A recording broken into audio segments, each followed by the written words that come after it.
1 2 நிறைய என்னதுங்க குடும்பமா வெளில போற வேலை இருக்கு அம்மாவுக்கு. கொள்ளக்காரங்க வந்து சொல்லிட்டாங்க நிறைய கூட்டம் ஆயிடுச்சு. ஏதா அங்க பத்தியா இல்லையா டிசம்பர் பாக்கி தேங்கலாம் அங்க இருக்கு. நீ வெளியில இருக்கு தெரியாது. நில்லு நில்லு. பொங்கல் நல்வாழ்த்துக்கள். இதுதான் என் நாத்தனாருக்காக பொங்கல் சீரியல் முக்கியமாக இடம்பெற போகும் டிசம்பர் பூ. ஏன்னா பூவோட ரேட்டு அந்த விலைக்கு வைக்குது. ஹாய் ஃப்ரெண்ட்ஸ், அனைவருக்கும் வணக்கம். எல்லாரும் எப்படி இருக்கீங்க? நல்லா இருக்கீங்களா? அனைவருக்கும் போகி நல்வாழ்த்துக்கள். வரவிருக்கும் பொங்கலுக்கும் சிறப்பு நல்வாழ்த்துக்கள். எல்லாரும் சூப்பராக சிறப்பாக கொண்டாடுங்க. போகி எதுமா என்ன அன்னன்னைக்கு பார்த்து தான் அதிக வேலையாக இருக்கும் பெண்களுக்கு. நம்மளுக்கும் அந்த மாதிரி தான். காலையிலே கோலம் விட்டோன்னா ஆளுக்கு ஒரு காஃபியை கல்ப்பாக அடிச்சுட்டு உட்காந்துருக்கோம். குளிர் வந்து இன்னைக்கு தான் குறைஞ்சி சூரிய பகவான் வந்து எட்டி பார்க்குறாரு. இத்தனை நாள் வரைக்குமே சுத்தமாக வெயிலுங்கிறதே இல்லை. இன்றைக்கி தான் நல்ல மாதிரியாக வெயில் அடிக்குது. இதுக்குன்னே போகியை கொண்டாடணும். போகி எதுவுமே பார்த்தீங்களா ரெட் கலர் ட்ரெஸ் போட்டுட்டு உட்காந்துருக்கேன்.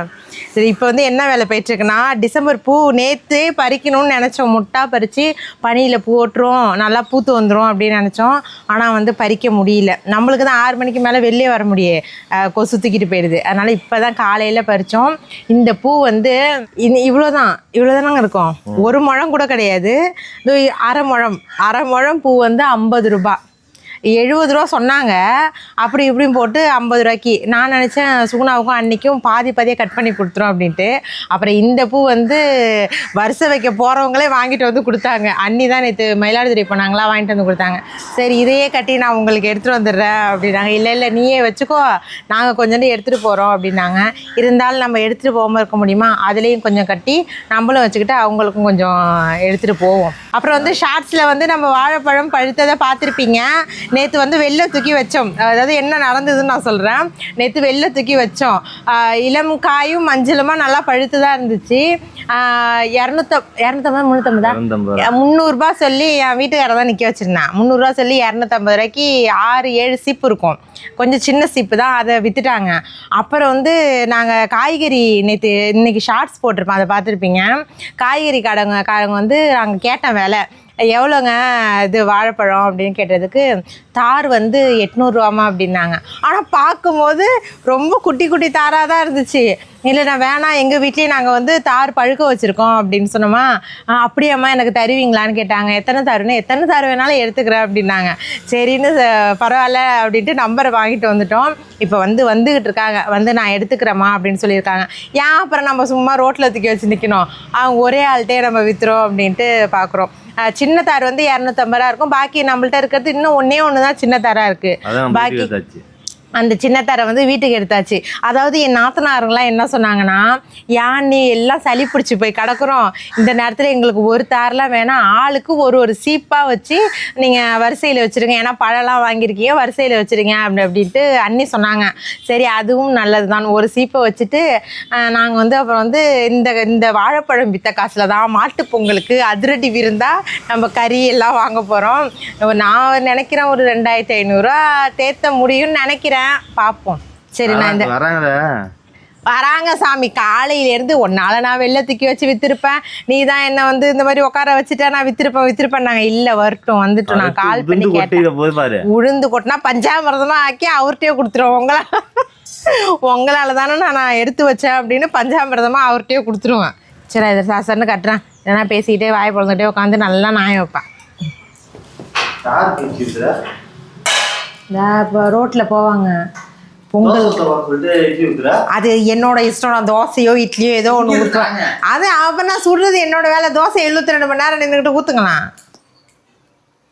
இட்லிக்கு வந்து இன்றைக்கி சீக்கிரமாக வேலை முடியணும்னா தேங்காய் சட்னி தான். எப்போதுமே தேங்காய் சட்னியில் வந்து கொத்தமல்லி சேர்த்துக்கிட்டால் டேஸ்ட்டு சூப்பராக இருக்கும். ட்ரை பண்ணி பாருங்கள். இதுக்கு நான் என்னென்ன சேர்த்துருக்கேன் அப்படின்னா, ஒரு மூடியில் ஒரு தேங்காய், பொட்டுக்கடலை, கொத்தமல்லி கொஞ்சமாக, பூண்டு, இஞ்சி, பச்சை மிளகாய், இதை அப்படியே அரைச்சி தாளிப்பு கொடுத்துட வேண்டியதான்.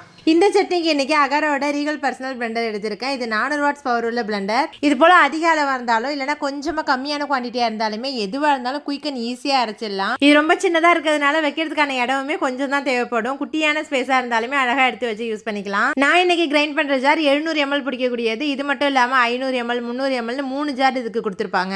நமக்கு குயிக்காக வேலை நடக்கணும்னா இந்த பிளெண்டரை யூஸ் பண்ணிக்கலாம். சட்னி இல்லை ஸ்பைசஸ் எது வேணாலுமே ட்ரையாவோ இல்லை சட்னியாவோ அரைச்சிக்கலாம். ஜூஸுமே இதில் சூப்பராக ஈஸியாக போட்டுக்கலாம். நம்ம பெரிய ஜாரை யூஸ் பண்ணும்போது அந்த பிளேடெல்லாம் க்ளீன் பண்ணுறது கொஞ்சம் கஷ்டம். ஆனால் இந்த ஜார் அப்படி இல்லை, நார்மலாக நம்ம கிளாஸ்லாம் வாஷ் பண்ணுற மாதிரி டேப்பில் காட்டி ஈஸியாக வாஷ் பண்ணிட்டு போயிடலாம். நம்மள மாதிரி ஹோம் மேக்கருக்குலாம் இது ரொம்பவே யூஸ்ஃபுல்லாக இருக்கும். உங்களுக்கும் அகரோட இந்த ரீகல் பர்சனல் பிளெண்டர் வேணும்னா டிஸ்கிரிப்ஷனில் லிங்க் கொடுக்குறேன், தேவைப்படுறவங்க மட்டும் வாங்கிக்கோங்க. இன்றைய ரேட்டுக்கு இந்த பூவோட விலை 300 ரூபா இருக்கும். 300 ரூபா தாண்டி தான் இருக்கும் இல்லை. இது ஒரு முழமே வந்து 100 ரூபா சொல்லுவாங்க. 300 ரூபா கரெக்டாக 300 ரூபா. இப்படியே கட்டியாச்சு. இந்த டிசம்பர் பூவும் கட்டியாச்சு. வெளில உட்காந்துருந்தோன்னா காஞ்சி கருவாடா போயிடும் சுத்தமாக. சரி வாங்க. இல்லை, அவருக்கு பஞ்சாமிரதம் கொடுக்கணும் போய் அவர் எனக்கு பஞ்சாமிரதம் கொடுத்துட்டு இங்கே பாருங்க. அதான் இங்கே பாருங்க. ஆஹா, என்ன ஒரு அருமை. இந்த பெரிய தார் எல்லா தாரையும் கொடுத்தாச்சு. இந்த பெரிய தார் மட்டும் அவங்க வேணான்னு சொல்கிறாங்க. ஏன்னா வந்து இங்கே ரொம்ப பழுத்துட்டு இந்த தார் நம்மளுக்கு இன்றைக்கி வீட்டுக்கு வச்சுக்க யூஸ் ஆகும். ஆனால் எங்களுக்கு இந்த தாரை கொடுக்கறதுக்கு மனசே வரல. ஆரம்பத்துலேருந்தே பெரிய தார்னு சொல்லிட்டு இருந்தாங்க பாருங்கள். அந்த தார் தான் இது. நல்லா இங்கே பாருங்கள், பழம் வந்து வெடிக்க கிளம்பிட்டு பெரும் பழமாக இருக்கிறதெல்லாம் அப்படியே வச்சுருக்கலாம். நாங்கள் வந்து மொத்தமாக சேர்த்து 5-6 தாரை போடவும் எல்லாமே குபீர்னு ஒரே நேரத்தில் அப்படியே இந்த கலருக்கு வந்துருச்சு. அவர் மேலே தான் மிஸ்டேக்கு. அந்த வாழைப்பழம் வாங்க வந்தவங்க மேலே தான். நேற்றே வந்திருந்தா நல்லா இருந்திருக்கும். இன்றைக்கி வரவும் அது பஞ்சாமிரதம் ஆக்கிற நிலைமைக்கு போயிடுச்சு. பரவாயில்ல, எங்களுக்கு வந்து கொஞ்சம் நல்லா இங்கே பாருங்கள், கொஞ்சம் துவப்பாக இருக்குது, கொஞ்சம் அழுத்தமாக தான் இருக்குது. இருந்தாலும் பழமாயிடுச்சு. நம்மளுக்கு வரிசையில் வைக்க நல்லா பாந்தமாக இருக்கும். இது எங்களுக்கு தான். இப்போ வந்து எவ்வளோ என்னன்ட்டு உங்கள்கிட்ட சொல்லல. நாங்கள் வந்து அது பரவாயில்ல விடுங்க. இட்லியை சுட்டு அப்போ தான் இட்லியில் கையை வைக்கலான்னு போனால் வந்துட்டாங்க.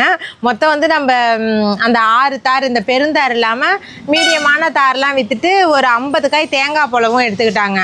உரிச்சுக்கிட்டு இருந்தோம், வரிசைக்கு எடுத்துகிட்டு போகலாம் அப்படின்னு. எனக்கு தேங்காயும் வேணுமா அப்படின்ட்டு ஒரு 50 காய் எடுத்துக்கிட்டாங்க. நான் வந்து 25 ரூபா ரேட்டு சொன்னேன், அவங்க 20 ரூபா ரேட்டு போட்டு எடுத்துக்கிட்டாங்க. சரி எடுத்துகிட்டு போங்க அப்படின்னாச்சு. இப்போ எவ்வளோ இருக்குதுன்னு நான் அவங்கள்ட்ட சொல்கிறேன். 1 2 2 5 மொத்தம் 2950 ரூபாய். பாருங்கள், இந்த வாழைப்பழம் அண்டு தேங்காய் விற்று 2950 ரூபா. இன்னும் ஒரு 50 ரூபா இந்த ஒரு சீப்பை கொடுத்தா எனக்கு 50 ரூபா இல்லை 100 ரூபான்னு நினைக்கிறேன் ஒரு சீப்பு. வைத்தீஸ்வரன் கோயிலாம் 150 ரூபா, 150 ரூபா, 120 ரூபா அந்த மாதிரி. நம்ம ஒரு 60-70 ரூபாய்க்கு கூட கொடுக்கலாம். இருந்தாலும் பரவாயில்ல, நாங்கள் எங்கள் வீட்டுக்கு வச்சுருக்கோம்.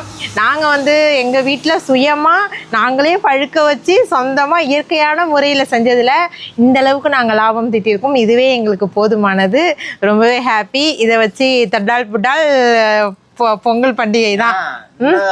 2 மோட்டர் பிரிக்க வேண்டியது இருக்கு. என்ன மோட்ரு? அந்த இது நீர்மூழ்கி மோட்டர் இருக்குல்ல நம்ம வீட்டில் பார்த்து காயில் போடுறதா?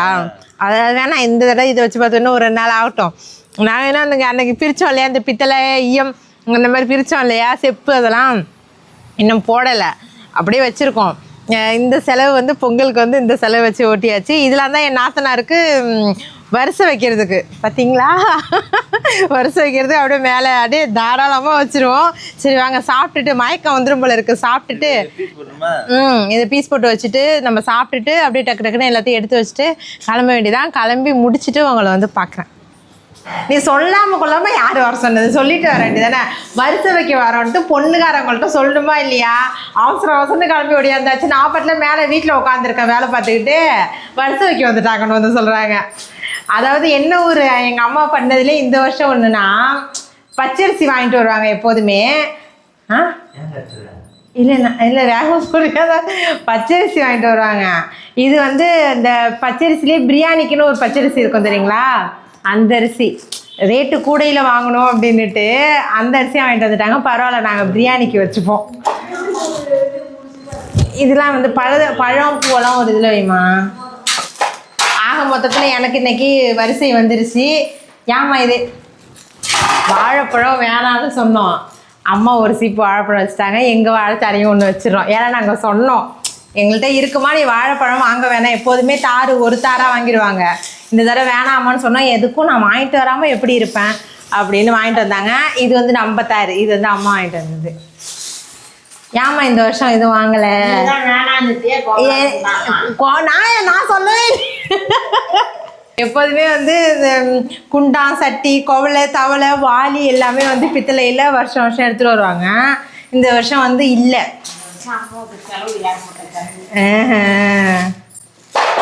இதெல்லாம் வந்து காய்கறி எல்லாமே வாங்கி கொடுத்துட்டு என்ன வாங்குறதுன்னு தெரியலையா. எல்லாம் வேணா திருப்பி ரிப்பீட்டில் வரணும். திருப்பி ஒரு வாளி வாங்கி கொடுத்துருக்கோன்னா 2வது வாளியாக வரணும். அவ்வளோதான், எல்லாமே ரெடி. எங்கள் பொங்கல் வரிசை, அதாவது என்னுடைய பொங்கல் வரிசை வந்துருச்சு. அது 10 ரூபாய்க்கு வெத்தலை பாக்கா இருந்தாலுமே எனக்கு சந்தோஷம்தான். அது பழம், அப்புறம் அந்த என்னது அரிசி, அந்த பொங்கல் வைக்கிற ஜாமான்லாம். இது வந்து காய்கறி. நாங்கள் காய்கறிலாம் வாங்க வேணாம். நிறைய என்னதுங்க குடும்பமாக. இப்போ தான் வாழைத்தாரு 3000 ரூபாய்க்கு சேல்ஸ் பண்ணோம். வாழையும் இந்த தேங்காயும்.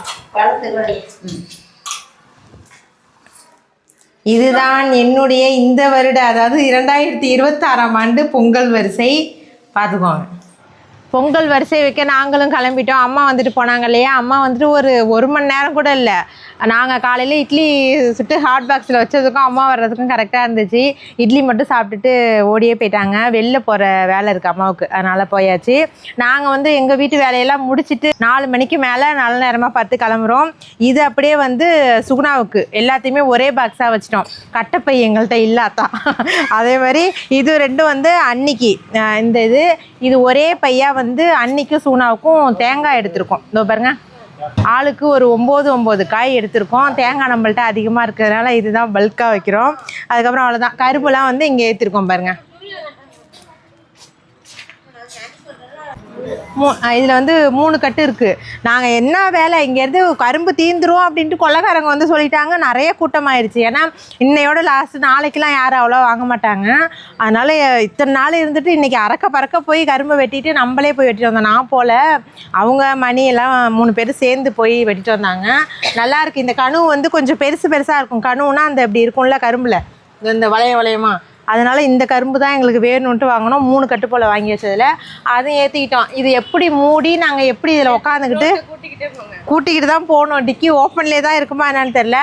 அங்கே அண்ணி வீட்டுக்கு போகிறது வந்து நானும் இவங்களும் தான் போகிறோம். இந்த புள்ள குட்டிங்கெல்லாம் ஏற்றி இறக்கிக்கிட்டு அது நம்மளால் முடியாது. நான் போய் ஒரு அரை மணி நேரம் கூட அங்கே இருக்க மாட்டேன். போயிட்டு உடனே ஓடியாந்து எனக்கு தலைக்கு மேலே வேலை கிடக்கு. அதனால் உட்கார்றதுக்கு நேரமே கிடையாது. இதெல்லாம் எடுத்து வச்சுட்டு நேராக அங்கே போய் பார்க்கலாம்.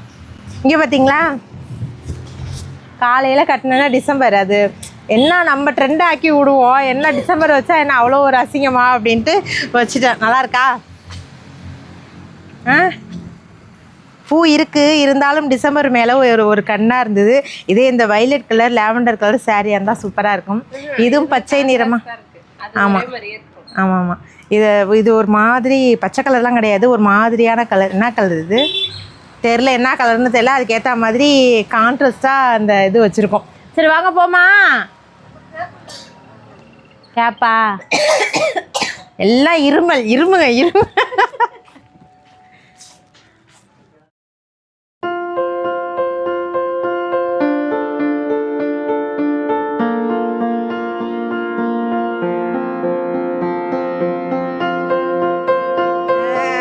சரிங்க. இதில் தூக்கம் சத்தா இங்கே பார்த்தியா இல்லையா? December trending December. சரி தூக்குங்களா நீ? இதை தூக்குங்க. இங்கே வாசல் வச்சு பிரிச்சுறது. இல்லை இது பிடிங்க. நான் தனித்தனியாக எடுத்து வந்துருக்கேன். தூக்கிடுவீங்களா? அதை இது பண்ணுங்க. இது வேற கேட்டது, அந்த கேட்டை தொடங்க. அப்படியே போய்க்கலாம்.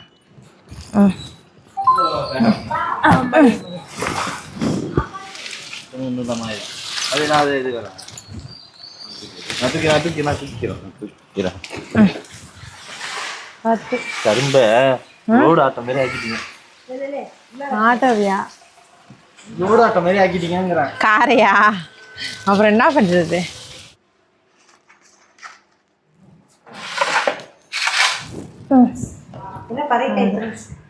அது வந்து இந்த பரங்கி அந்த அத்தை வந்து அரிஞ்ச முழுசாக வாங்கியிருக்காங்க. அதுக்கப்புறம் கூறு போட்டு அடுத்தது வரும் உங்களுக்கு.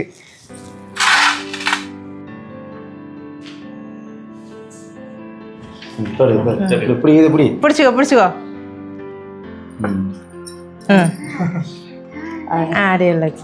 தெரியாது. நில்லு. அவன் மூஞ்சி மட்டும் தெரியுதா? அங்கே பாரு, அக்காவை பாரு. ஸ்மைல் பண்ணேன். இருங்க, நாளைக்கு பொங்கல் வருது, இன்னும் மேலே இருந்து பொங்கல் பண்ண கரண்டி எதுவுமே எடுக்கவே இல்லையா? இல்லை நீ என்னதான் கதை? நைட்டு கணவர் எடுத்து தருவார், பேசாம இருங்க. பாரு, நைட்டு அவங்க கணவர் எடுத்து தருவாராம். ராத்திரிலாம் தூங்கவே மாட்டீங்க, பொங்கல் பானையை உருட்டிட்டு கிடங்க. தாம்பளம் எடுனதுக்கு அண்ணிட்ட போய் எடுத்துட்டு வர சொல்லியிருக்கு, போய் எடுத்துட்டு வாக்கா அப்படின்னு. இந்த பொங்கல் பானையை பார்த்தியா பாப்பா? இன்னும் நேரில் பார்க்கவே இல்லை. சாமி அப்படி போங்க, ஸ்வீட் பாக்ஸ் எடுத்துகிட்டு அப்படி போங்க. பொங்கல் பானையை என்ன நேரில் காட்டவே இல்லை. இதுவே பெருசுன்னு பாப்பா, இது போதுமா? எப்படி இது? இதுவே கொஞ்சம் பெருசு தானா? இது தாம்பளம் வருமா வராதா? வருது. அங்கே வருது தாம்பளத்தை. இன்னொன்று கொடு. ஐயோ இல்லை, எடுத்துடா பாப்பா. உன் அழகை பார்க்கட்டும், எடுத்துட்டு வா. இல்லை இங்கே வா. தாம்பளத்தை பாருங்க, எங்கே இருங்க. இது தாம்பளம், இதுதான் தாம்பளமா? அண்ணி வந்துட்டு தாம்பளம் வாங்க. எல்லாம் மூட்டையை கட்டி மேலே போட்டாச்சு. நான் எதையும் கொட்டல பாப்பா, எதையும் கொட்டலடா. இவ்வளோ பெரிய தாம்பளத்தில் அப்படியே தான் வச்சுருக்கேன். தட்டு எடுத்துகிட்டு வந்து கொடுக்குறா நீ. இந்த வளையல் கரெக்டாக இருக்குமா? அதுதான் வாங்கியிருக்கேன். பாரு, உன் சைஸு தான் அது. இல்லைன்னா வந்து பாத்ரூமில் போய் சோப்பு போட்டு உள்ள நழுத்தியோ. அவன் மாமாட்ட காசாங்கடா.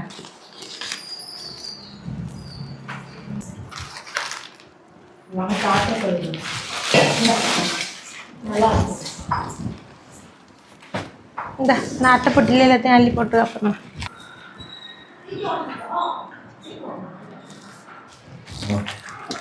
இப்படிங்க பொங்கல் நல்வாழ்த்துக்கள். சேஃப்டி நான் எவ்வளோ தமிழில் சொல்கிறேன், பொங்கல் நல்வாழ்த்துக்கள்னு. பானையில் பொங்கல் ஸ்டேட்டஸ் போடுங்க. இது இந்த கேச்சு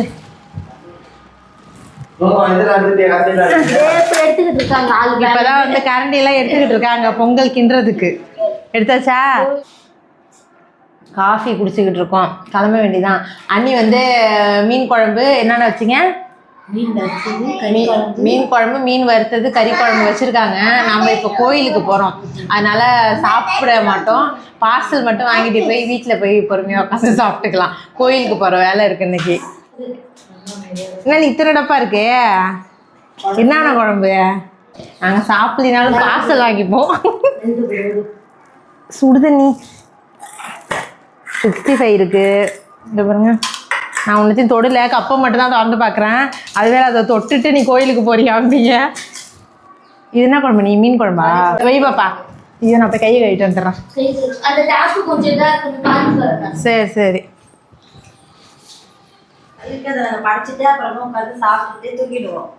நான் போய் தான் எனக்கு இதுக்கப்புறம் வேலையே போய் அதான் நான் போய் இதுக்கப்புறம் தான் வேலை. பொங்கல் கட்டி முழுவணும், நிறையா இருக்குது. சரி வாங்க. கரும்பு 3 கட்டு எடுத்துகிட்டு வந்தோமா. இங்கே சூனாவுக்கு வீடு எப்படி இருக்குன்னு பார்த்துக்கோங்க. அங்கேயும் இங்கேயும் ஒரே போத்திக்கோ தான், 2 பேர் வீடும் பக்கத்தில் தான். சூனாவுக்கு 1 கட்டு கரும்பு, அங்கே 2 கட்டு கரும்பு வச்சாச்சு. தர்ணி தான் உன் சைக்கிளா? அத்தை ட்ரெஸ்ஸுக்கு மச்சா இருக்குடா. அத்தை ஓடிட்டு போட்டுமா? ஓட்டி காட்டுட்டுமா? அத்தை சூப்பராக குரங்கு பெடெல்லாம் ஓட்டுவான். சுகுணா வந்து இந்த வருஷம் வந்து பொங்கு கட்டி செஞ்சு பொங்கல் விட போகிறாங்க. இங்கே பாருங்க, நம்ம வீட்டில் இந்த மாதிரி வச்சுருக்கோம்ல, இப்போ இந்த வருஷம் இவங்க கட்டி இது பண்ணுறாங்க. இது வந்து பிள்ளையாரில் சாணம் வைக்கணும். அது எப்படி வைப்பாங்கன்னு தான் தெரில. இதோ பாருங்க, என்னமோ இது சொல்லக்கூடாது தான். இது என்ன வண்டி? பிளஸ்ஸர் காரு. அதான் சோப்டி கார் மாதிரி இருக்குல்ல, அந்த மாதிரி இருக்குது. சரி வாங்க, மணி ஆயிடுச்சு. இங்கே பாருங்க, வரும்போது நாளைக்கு பொங்கலுக்கு சட்டி வந்து போகி அன்னைக்கு நைட்டு வாங்குகிறோம். பொங்கலுக்கான வேலை, வீட்டு வேலை ஆதி காலத்திலே முடிஞ்சாலும், ஆனால் பொங்கல் நாளைக்கு வைக்கிறதுக்கான வேலை இன்னமும் ஒன்றும் செய்யலை. இந்த ராத்திரி நேரத்தில் தூங்குறோமோ இல்லையோ விடிய வேலை தான் இருக்கும். சட்டி வாங்கணும் 2-3 நாளாக நினச்சிக்கிட்டு இருந்தோம், வாங்கலை. அதனால நான் மாயிரம் போனோம், சீர்காழி போனோம், எல்லா இடமும் ரவுண்டிங்கில் தான் இருந்தோம். ஆனால் சட்டி கிடைக்கல. சட்டி இருந்துச்சு, நம்ம குடும்பத்துக்கு இத்தனோண்டு சட்டி பத்துமா? அதனால் இந்த சட்டி தான், இதுவுமே பத்தாது. இதுதான் வந்து கொஞ்சம் பெருசாக இருந்துச்சு, அதனால் இதை வாங்கிட்டு வந்துட்டோம். அவ்வளோதான். இதுக்கப்புறம் வந்து நைட்டு படையலுக்கான வேலையை பார்க்கணும். மணி வந்து 6:30 ஆகுது. இதுக்கப்புறம் தான் நான் படைச்சி மாவிளக்கு மாவு, அப்புறம் பொங்கல், அந்த வெண்பொங்கல் இருக்குல்ல அது செஞ்சு படையில் போடணும், நிறைய வேலை இருக்குது. சரி, இதோட இந்த வீடியோ முடிச்சுக்கிறேன். சிறப்பாக எல்லாருக்கும் இன்றைக்கி வரிசை வச்சாச்சு, எனக்குமே வரிசை வந்தாச்சு. நல்லபடியாக நாளைய பொழுத பொங்கல் திருநாளை நல்லபடியாக கொண்டாடுவோம். அனைவருக்கும் இனிய தை திருநாள் நல்வாழ்த்துக்கள். சூப்பராக அடுத்த ஒரு vlogல பார்க்கலாம். டாடா.